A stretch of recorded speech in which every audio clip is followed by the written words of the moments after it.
বাংলাদেশের রাজনীতিতে একটা কোড সবাই ইউজ করেন, প্রত্যেকটি রাজনৈতিক দল। এর মাঝখানে যেটা হচ্ছে জনপ্রিয়তা।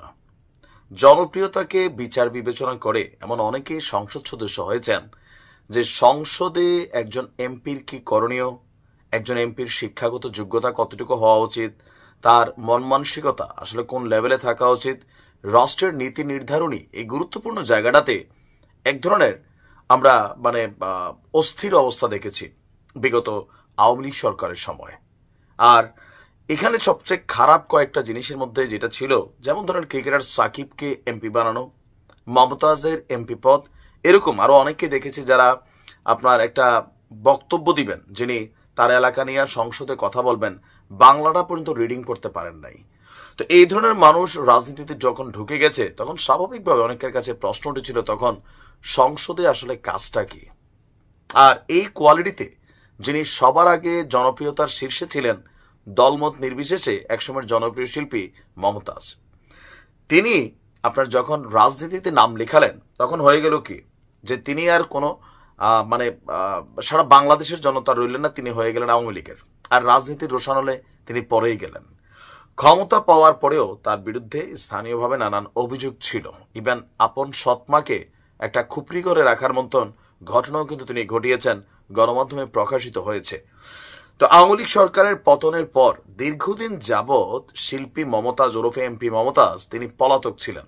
মাঝখানে একটা গান ভাইরাল হয়েছিল, আমার হাত বান্ধিবি পা বান্ধিবি মন বান্ধিবি কেমনে। তো এখন হাত পা বান্ধার মধ্যেই তিনি পড়ে গেছেন। আপনারা সকলে জানেন যে গতকাল রাতে শিল্পী মমতাজকে গ্রেপ্তার করা হয়েছে। তিনি এই দীর্ঘ সময়টা যাবৎ ধানমন্ডিতে একটি বাসায় তিনি থাকতেন, আর খুব বেশি চলাফেরা বাহিরে করতেন না। আর যদিও প্রয়োজনে বের হতেন, মাস্ক ব্যবহার করে বা বোরকা ব্যবহার করেই বের হতেন।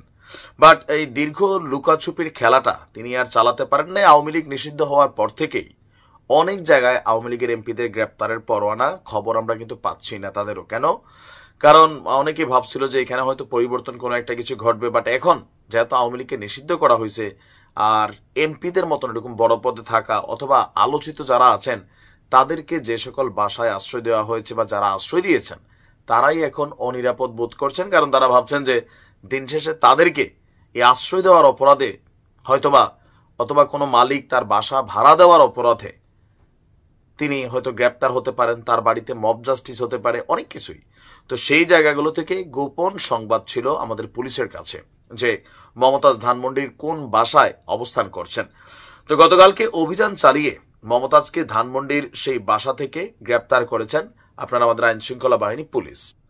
আমাদের ডিবির পক্ষ থেকে বলা হয়েছে যে সোমবার রাত 12:15টার দিকে তাকে ধানমন্ডির একটি বাসা থেকে আমাদের ডিবি গ্রেফতার করেছে, আইন শৃঙ্খলা বাহিনীর অংশ। এমনকি তিনি আমাদের ডিবি কমিশনার মোহাম্মদ যুগ্ম কমিশনার নাসিরুল ইসলাম বলছেন তার বিরুদ্ধে রাজধানী এবং মানিকগঞ্জে তার যে নির্বাচনী এলাকা সেখানে বৈষম্যবিরোধী আন্দোলনের হত্যা সহ একাধিক মামলা রয়েছে। আর গোপন সংবাদের ভিত্তিতে ধানমন্ডি স্টার কাবাবের পেছনে একটি বাসা থেকে তাকে গ্রেফতার করা হয়েছে। তিনি এই মুহূর্তে ডিবি কার্যালয়ে আছেন আমরা যখন এই নিউজটি করছি।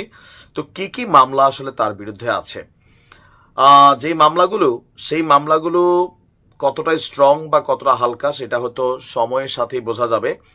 23শে অক্টোবর তার বিরুদ্ধে একটা মামলা হয়েছে যেখানে তিনি সহ দেওয়ান জাহিদ সহ আরো 109 নেতাকর্মীর বিরুদ্ধে যে বৈষম্য বিরোধী আন্দোলনে হত্যা এবং হত্যা চেষ্টা, এই ধরনের মামলা। আবার প্রায় এক যুগ আগে 12 বছর আগে হরতালের মিছিলে পুলিশের গুলিতে 4 জন নিহত হওয়ার ঘটনাটিতেও মামলা হয়েছে, যেখানে অজ্ঞাতনামা অনেক ধরনের আসামি আছে।